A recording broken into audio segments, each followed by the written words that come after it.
नमस्कार दोस्तों, मैं हूं सोनी मेहुल और आज आपके साथ मैं फिर हाजिर हूं एक नया कंटेंट लेकर। आज मैं इस कंटेंट में बात करने वाला हूं मुग़ल शासक हुमायूं के बारे में। आज मैं इस वीडियो में आपको मुग़ल शासक हुमायूं की पूरी हिस्ट्री के बारे में बताऊंगा, तो बने रहिए मेरे साथ इस वीडियो में एंड तक। और अगर अब तक आपने मेरे चैनल को सब्सक्राइब नहीं किया है तो सब्सक्राइब करें, लाइक करें और बहुत ही ज़्यादा शेयर करें। तो आइए जानते हैं मुग़ल शासक हुमायूं के बारे में। हुमायूं एक प्रख्यात मुग़ल सम्राट था जो बाबर का सबसे बड़ा पुत्र था। हुमायूं एक इकलौता ऐसा मुग़ल शासक था जिसने अपने पिता बाबर की आज्ञा का पालन करते हुए अपने मुग़ल साम्राज्य का बंटवारा अपने चारों भाइयों में किया था। हुमायूं ने अपने जीवन में कई उतार चढ़ावों को भी देखा था। हुमायूं का सबसे ज़्यादा कष्ट उसके भाइयों से मिला था। वही अफगान शत्रुओं ने हुमायूं की मुसीबतों को और भी ज़्यादा बढ़ा दिया था। तो आइए जानते हैं मुग़ल सम्राट हुमायूं के बारे में कुछ महत्वपूर्ण और भी ज़्यादा तथ्य। हुमायूं का जन्म 6 मार्च साल 1508 में काबुल के एक प्रख्यात मुग़ल सम्राट बाबर के पुत्र के रूप में जन्मे थे। उनकी मां का नाम माहम बेगम था। बचपन में सब उन्हें नसीरुद्दीन मोहम्मद हुमायूं अकबर कहकर पुकारते थे। वह बाबर के सबसे बड़े और लाडले पुत्र थे। हुमायूं के 3 भाई कामरान मिर्ज़ा, अस्करी और हिंदाल थे, जिसके लिए हुमायूं ने अपने साम्राज्य का बंटवारा कर दिया था, लेकिन बाद में उन्हें इसकी वजह से काफ़ी कुछ भुगतना पड़ा। मुग़ल शासक हुमायूं महज 12 साल का था तब उसे बदखा के सूबेदार के रूप में नियुक्त किया गया। वही सूबेदार के रूप में हुमायूं ने भारत में उन सभी अभियानों में हिस्सा लिया जिनका नेतृत्व उसके पिता बाबर ने किया था। मुग़ल वंश के संस्थापक बाबर की मौत के 4 दिन बाद 30 दिसंबर साल 1530 ईस्वी में बाबर की इच्छा अनुसार उनके बड़े बेटे हुमायूं को मुग़ल सिंहासन की गद्दी पर बिठाया गया और उनका राज्याभिषेक कर दिया गया।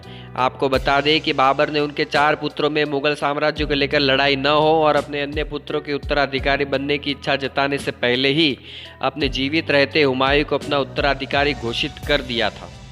इसके साथ ही बाबर ने चारों तरफ फैले अपने मुग़ल साम्राज्य को मजबूत बनाए रखने के लिए हुमायूं को मुग़ल साम्राज्य को चारों भाइयों में बांटने का आदेश दिया।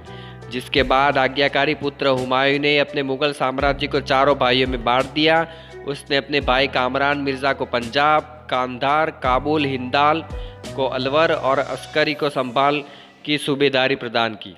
यही नहीं, हुमायूं ने अपने चचेरे भाई सुलेमान मिर्ज़ा को बदखशां की जागीर भी सौंपी। हालांकि हुमायूं द्वारा भाइयों को जागीर सौंपने का फैसला उसकी ज़िंदगी की सबसे बड़ी भूल साबित हुआ। इसकी वजह से उसे अपनी ज़िंदगी में कई बड़ी मुसीबतों का भी सामना करना पड़ा। वही उसका सौतेला भाई कामरान मिर्ज़ा उसका सबसे बड़ा प्रतिद्वंदी बना। हालांकि हुमायूं का अफ़गान शासकों से कट्टर दुश्मनी थी। वहीं अफ़गान शासकों के लड़ाई में भी उसके भाइयों ने कभी सहयोग नहीं दिया, जिसके बाद में हुमायूं को असफलता हाथ लगी। हुमायूं ने अफ़गानिस्तान, पाकिस्तान और उत्तर भारत के कुछ क्षेत्रों में साल 1531 से 1540 तक शासन किया। फिर दोबारा साल 1555 से 1556 तक भी शासन किया। वही मुग़ल साम्राज्य का विस्तार पूरी दुनिया में करने के मकसद को लेकर हुमायूं ने अपनी कुशल सैन्य प्रतिभा के चलते कई राज्यों में विजय अभियान चलाया। वही इन अभियानों के तहत उसने कई राज्यों में जीत का परचम भी लहराया। साल 1531 में गुजरात के शासक बहादुर शाह जफर की लगातार बढ़ रही शक्ति को रोकने के लिए मुग़ल सम्राट हुमायूं ने कालिंजर पर हमला किया।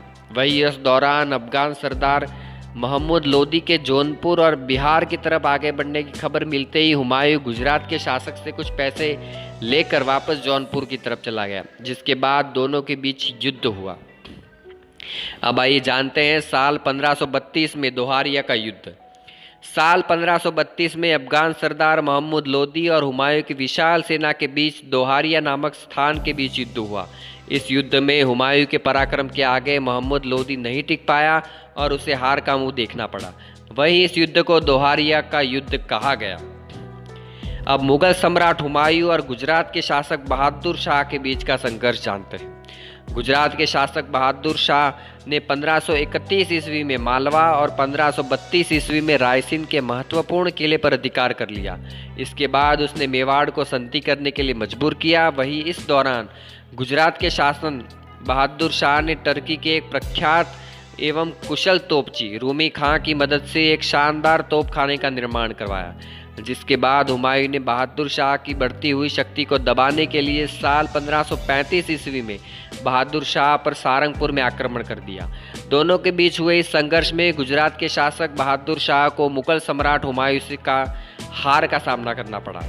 इस तरह हुमायूं ने मांडू और चंपानेर के किलों पर भी अपना अधिकार जमा लिया और मालवा और गुजरात को उसने मुगल साम्राज्य में शामिल करने के लिए सफलता भी उन्होंने हासिल की। अब आइए जानते हैं हुमायूं का शेर शाह से मुकाबला। वहीं दूसरी तरफ शेर खां ने सूरजगढ़ के राज में बंगाल को जीतकर काफ़ी ख्याति प्राप्त की, जिससे हुमायूं की चिंता और अधिक बढ़ गई। इसके बाद हुमायूं ने शेर खां को सबक सिखाने और उसकी शक्ति को दबाने के उद्देश्य से साल 1538 में चुमानगढ़ के किले पर घेरा डाला और अपने साहस और पराक्रम के बलबूते पर उस पर अपना अधिकार जमा लिया। हालांकि शेर खां यानी शेर शाह के बेटे कुतुब खां ने हुमायूं को करीब 6 महीने तक इस किले पर अधिकार जमाने के लिए उसे काफ़ी परेशान किया और उसे कब्जा नहीं करने दिया। लेकिन बाद में हुमायूं के कूटनीति के सामने कुतुब खां को घुटने टेकने को मजबूर होना ही पड़ा। इसके बाद 1538 ईस्वी अपने विजय अभियान को आगे बढ़ाते हुए मुगल शासक हुमायूं बंगाल के गौड़ क्षेत्रों में पहुंचा, जहां उसने चारों तरफ लाशों का मंजर देखा और अजीब सी मनहूसियत महसूस की। इसके बाद हुमायूं ने इस स्थान का फिर से निर्माण कर इसका नाम जन्नताबाद रख दिया। वहीं बंगाल से लौटते समय हुमायूं और शेर खां के बीच बक्सर के पास 29 जून 1539 को चौसा नामक जगह पर युद्ध हुआ, जिसमें हुमायूं परास्त हुआ। अब आइए जानते हैं चौसा का युद्ध। साल 1539 में चौसा नामक के जगह पर हुमायूं और शेर खां की सेना के बीच युद्ध लड़ा गया। इस युद्ध में मुगल सेना को भारी नुकसान हुआ और अफगान सेना ने जीत हासिल की। वहीं चौसा के युद्ध क्षेत्र में हुमायूं ने किसी तरह अपनी जान तो बचा ही ली। इतिहासकारों के मुताबिक चौसा के युद्ध में जिस भिश्ती का सहारा लेकर हुमायूं ने अपनी जान बचाई थी, उसे हुमायूं ने 24 घंटे के लिए दिल्ली का बादशाह का ताज पहनाया था। जबकि अफगान सरदार शेर खां की इस युद्ध में महाजीत के बाद उसे शेर शाह की उपाधि से नवाजा गया। इसके साथ ही शेर खां ने अपने नाम के सिक्के भी चलवाए। अब आइए जानते हैं 17 मई 1540 ईस्वी में कन्नौज का युद्ध। 17 मई 1540 ईस्वी में हुमायूं ने बिलग्राम और कन्नौज में लड़ाई लड़ी। वहीं इस लड़ाई में मुगल सम्राट हुमायूं का उसके भाई अस्कारी और हिंदाल ने साथ दिया। हालांकि हुमायूं को इस युद्ध में असफलता हाथ लगी और ये एक निर्णायक युद्ध साबित हुआ। वहीं कन्नौज के इस युद्ध के बाद हिंदुस्तान में मुगल राज कमज़ोर पड़ गया और देश की राजसत्ता एक बार फिर से अफगानों के हाथ चली गई। इस युद्ध में पराजित होने के बाद हुमायूं सिंध चला गया और करीब 15 साल तक निर्वासित जीवन उन्होंने व्यतीत किया। वहीं अपने इस निर्वासन जीवन काल के दौरान ही 29 अगस्त 1541 ईस्वी में हुमायूं ने हिंदाल के आध्यात्मिक गुरु फारसवासी शिया मीर अली की पुत्री हमीदा बानो बेगम से उन्होंने निकाह कर लिया, जिनसे उन्हें महान बुद्धिजीवी और योग्य पुत्र अकबर पैदा हुआ। अकबर ने बाद में मुगल सम्राट की नींव को मजबूत किया और मुगल साम्राज्य का जमकर विस्तार किया। अब आइए जानते हैं हुमायूं ने फिर से हथियाई सत्ता। करीब 14 साल काबुल में बिताने के बाद साल 1545 ईस्वी में मुगल सम्राट हुमायूं ने काबुल और कंधार पर अपनी कुशल रणनीतियों द्वारा फिर से अपना अधिकार जमा लिया। वह हिंदुस्तान के तल्ख पर फिर से राज करने के लिए 1554 ईस्वी में हुमायूं अपनी भरोसेमंद सेना के साथ पेशावर पहुंचा और फिर अपने पूरे जोश के साथ उसने 1555 ईस्वी में लाहौर पर दोबारा अधिकार कर जीत का फतवा लहराया। इसके बाद मुगल सम्राट हुमायूं और अफगान सरदार नसीब खां और तातर खां के बीच सतलुज नदी के पास मच्छीवाड़ा नामक जगह पर युद्ध हुआ। इस युद्ध में भी हुमायूं ने जीत हासिल की और इस तरह पूरे पंजाब पर मुगलों का अधिकार जमाने में वो सफल हुए।